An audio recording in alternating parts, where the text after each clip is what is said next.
विश्व का सबसे बड़ा हिंदू मंदिर परिसर तथा विश्व का सबसे बड़ा धार्मिक स्मारक कंबोडिया में स्थित है। कंबोडिया के अंकोर में है, जिसका पुराना नाम यशोधरपुर था, जिसका निर्माण सम्राट सूर्यवर्मन के शासनकाल में हुआ था। यह विष्णु मंदिर है, जबकि इसके पूर्व शासकों ने यहाँ शिव मंदिर का निर्माण करवाया था। कंबोडिया में बड़ी संख्या में हिंदू और बौद्ध मंदिर हैं, जो इस बात की गवाही चीख चीख कर देते हैं कि कभी यहाँ पर हिंदू धर्म चरम पर था। मंदिर के गलियारों में तत्कालीन सम्राट वली वामन, स्वर्ग नरक, समुद्र मंथन, देव दानव, युद्ध, महाभारत, हरिवंश पुराण या रामायण से संबंध अनेक शिला चित्र हैं। यहाँ के शिला चित्रों में रूपांचित राम कथा बहुत ही संक्षिप्त है। इन शिला चित्रों की श्रृंखला रावण वध हेतु देवताओं द्वारा की गई आराधना से आरंभ होती है। इसके बाद सीता स्वयंवर का दृश्य है। बाल कांड की इन दो प्रमुख घटनाओं की प्रस्तुति के बाद विराध एवं कबंध के वध का चित्रण हुआ है। इसके अगले शिला चित्र में भगवान राम धनुष बाण लिए स्वर्ग मृग के पीछे दौड़ते हुए दिखाई दे रहे हैं। इसके उपरांत सुग्रीव से राम की मैत्री का दृश्य है। फिर बाली और सुग्रीव के द्वंद्व युद्ध का चित्रण हुआ है।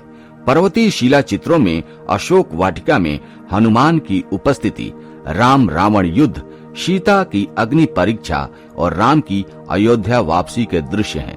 अंकोर वाट के शिला चित्रों में रूपायित राम कथा यद्यपि अत्यधिक विरल और संक्षिप्त है, तथापि यह महत्वपूर्ण है क्योंकि इसकी प्रस्तुति आदि काव्य की कथा से अनुरूप हुई है। पौराणिक काल में कंबोडिया, जिसे कंबोज देश कहा जाता था, बाद में कंपूचिया हुआ और आज कंबोडिया के नाम से जाना जाता है।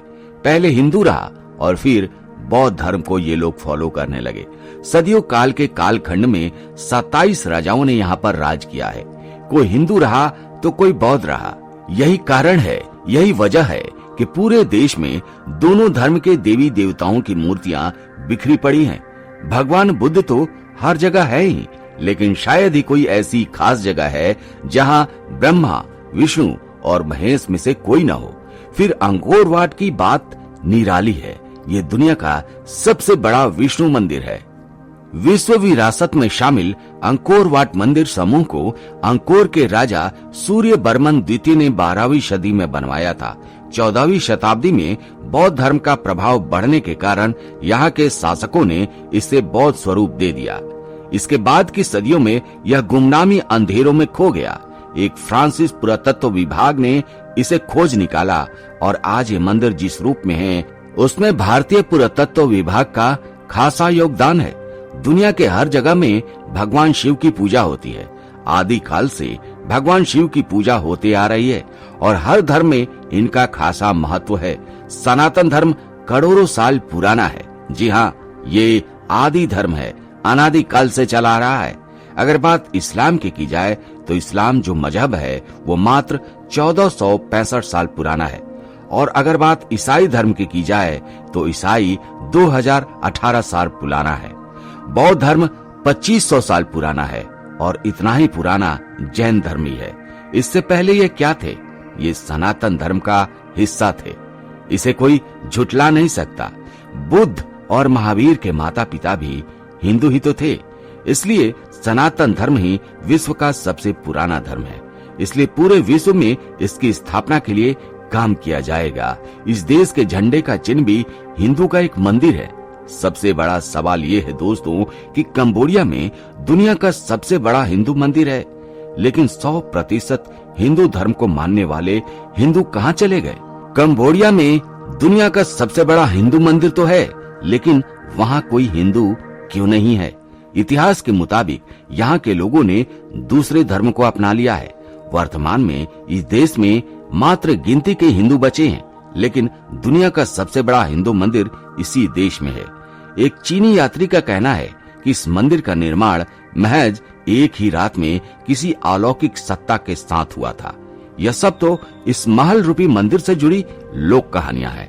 असल में इस मंदिर का इतिहास बौद्ध और हिंदू दोनों ही धर्मों से बहुत ही निकटता से जुड़ा हुआ है। इस मंदिर की सबसे बड़ी खास बात यह है कि यह विश्व का सबसे बड़ा विष्णु मंदिर है। इसकी दीवारें रामायण और महाभारत जैसे विस्तृत और पवित्र धर्म ग्रंथों से जुड़ी कहानियां कहती हैं। इस मंदिर की दीवारों पर पशु, पक्षी एवं नृत्य करती हुई कन्याओं की विभिन्न आकृतियां अलंकृत है। यह मंदिर वास्तुकला की दृष्टि से विश्व की एक आश्चर्यजनक वस्तु है और भारत के प्राचीन पौराणिक मंदिरों के अवशेषों में से एक है। खामेर शास्त्रीय शैली से प्रभावित स्थापत्य वाले इस मंदिर का निर्माण कार्य सूर्यवर्मन द्वितीय ने प्रारंभ किया था, परंतु वे इसे पूरा नहीं कर सके। मंदिर का कार्य उनके भांजे एवं उत्तराधिकारी धनेंद्र वर्मन के शासनकाल में संपूर्ण हुआ। मिस्र एवं मैक्सिको के स्टेप पिरामिडों की तरह यह सीढ़ी पर उठता गया है। जी हाँ, इसका मूल शिखर लगभग 64 मीटर ऊंचा है। इसके अतिरिक्त अन्य सभी 8 शिखर 54 मीटर ऊंचे हैं। मंदिर 3.5 किलोमीटर लंबी पत्थर की दीवार से घिरा हुआ है। उसके बाहर 30 मीटर खुली भूमि है और फिर बाहर 190 मीटर चौड़ी खाई है। विद्वानों के अनुसार यह चोल वंश के मंदिरों से मिलता जुलता है। दक्षिण पश्चिम में स्थित ग्रंथालय के साथ ही इस मंदिर में 3 वीथियां हैं, जिसके अंदर वाली अधिक ऊंचाई पर है। निर्माण के कुछ ही वर्ष पश्चात चंपा राज्य ने इस नगर को लूटा था। उसके उपरांत राजा जयवर्मन 7 ने नगर को कुछ किलोमीटर तक उत्तर में पुनर्स्थापित किया था।